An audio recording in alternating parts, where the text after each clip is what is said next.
new phenomena in this country, and you're seeing that in many different ways, about thinking that suddenly India is no more secular.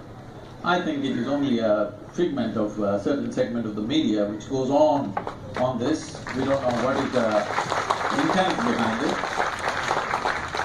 India is as secular as it can be. Just see all the people sitting here, they all believe different things and they're all sitting together, no issue, nobody is going to stab anybody here.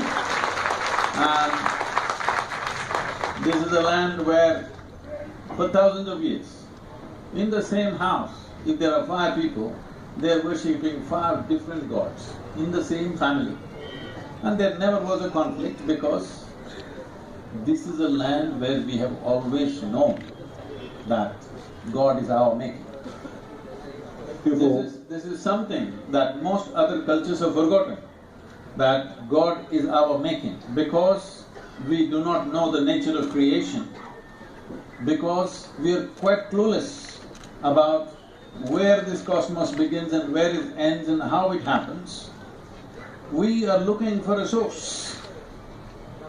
A very simplistic thing would be, because we are human, we think a big man is sitting up there and doing it. This is a very simplistic approach. But this is a nation which has offered every kind of possibility, and above all the deities that you see in this country were never seen as gods, they were seen as devas, that means they're exalted human beings. All the people, the iconic people worshipped in this country, whether you take Rama, Shiva, Krishna, these are all men who walked this geography. They did not land from somewhere. They walked this geography, they lived human lives, they had their own children, they had the entire works, families and kingdoms to rule and many things. They had their share of problems. Only reason why their worship is, no matter what kind of hardship came to them, they remained unmoved. Something within them did not succumb to the external challenges that they faced. That is the only quality that is being worshipped, and it should be worshipped, because what life throws at us is not our choice. What we make out of it is our choice. Thank you. I must, in spite of the ovation, say that to be popular may not be always to be right. Romanticizing religion the way you have done goes against the grain of the facts on the ground. The fact of the matter is, religion, both in this country and elsewhere in the world, has been responsible for far more deaths than any other activity of human being has been. Definitely, I'm not The fact is… No, you're not making the distinction between seeking and believing. No, we'll come to that. Let me say my piece. You cannot come to that later. You have to look at it now. No, I will choose to. I will choose to tackle it when I choose to tackle it. I want to tackle it now. I'm not follower. I'm here as a debate. All right. You have asked me a question. Let me complete it. I've not asked you a question. You already asked. I've not asked you a question. I've said, I made a statement that religion has been responsible for far more deaths than any other human activity. I'm also saying that you are happily confusing myth and history and talking about Rama and Krishna walking the earth.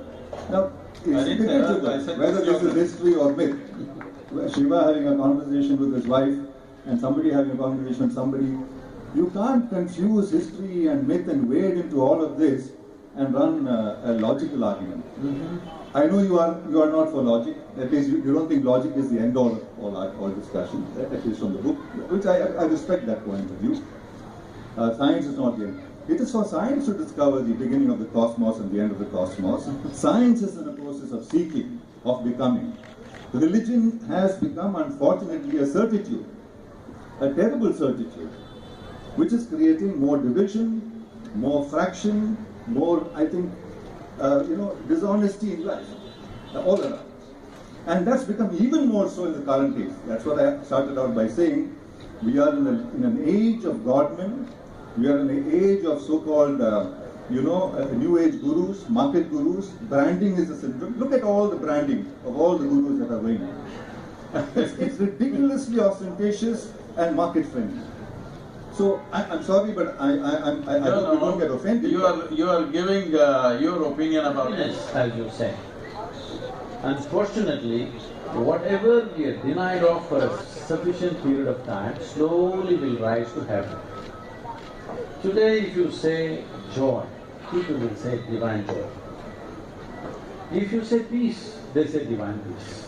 If you say love, they say divine love.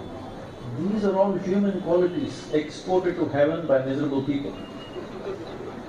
Human beings are capable of being peaceful, human beings are capable of being joyful, human beings are capable of being loving when they are willing.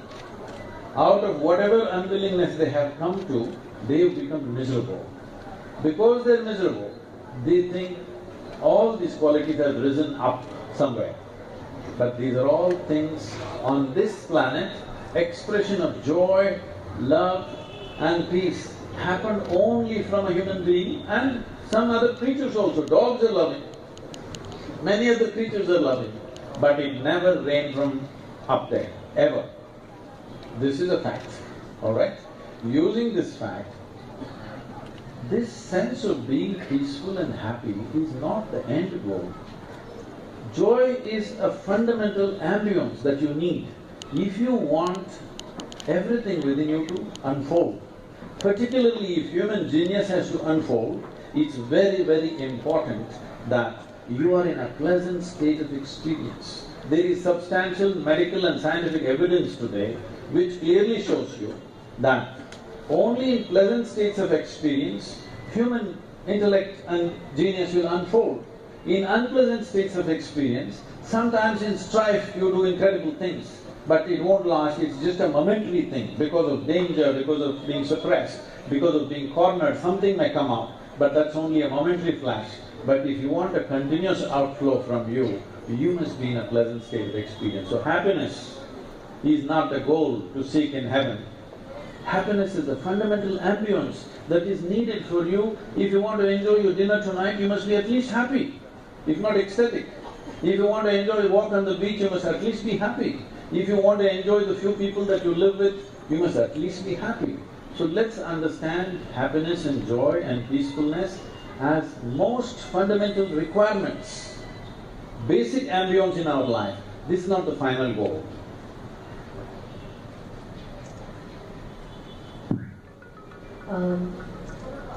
Keep your desires alive, let them flow in you. This is something you have always stood for. I've also read or heard that desire is the root cause for unhappiness. So, could you help me understand this better? Not desire, unfulfilled desire. Desire and fulfillment of desire, ask them, is a source of much joy and pleasure in their life. Unfulfilled desire is misery. Or in other words, desire does cause misery, because no matter how many desires you have fulfilled, the very nature of the desire is such, one desire will always be unfulfilled. Because of that one unfulfilled desire, people are miserable. 1 million desires have been fulfilled, but today there is one desire unfulfilled, they are still unhappy. They are not looking at those 1 million desires, this one thing not fulfilled, they are unhappy. I did not say you must keep your desire alive. Do what you want, you can't kill it. If you have this thing that I want to kill all my desire, that is also a desire and it will remain always unfulfilled.